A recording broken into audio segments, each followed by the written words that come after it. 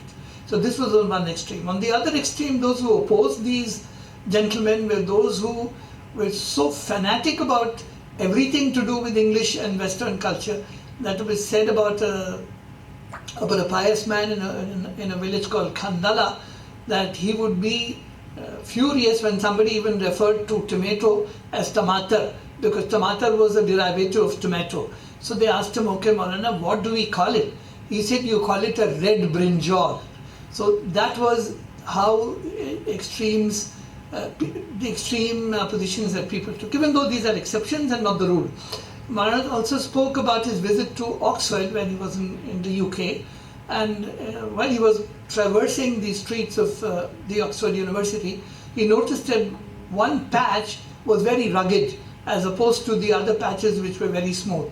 So he asked his companion, why is this one particular patch so rugged and so rough? So he explained that this was the point, or this was the place where scientists were burnt at the stake.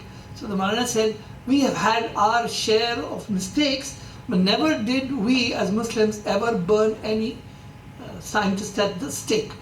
And this university where we are all assembled here today, I wouldn't like to use the word all, where a few of us have assembled here today, is a place where we have a syncretic form of both these universities. The university is represented by Deoband and the school of thought represented by Aligarh.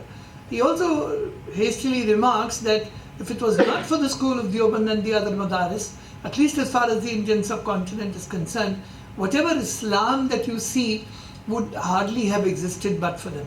But we are fortunate in the sense that in this particular university, we have a healthy combination of the Aligarh school as well as the Deobandi school of thought. In other words, the Eastern and Western knowledges have found a very good synthesis over here.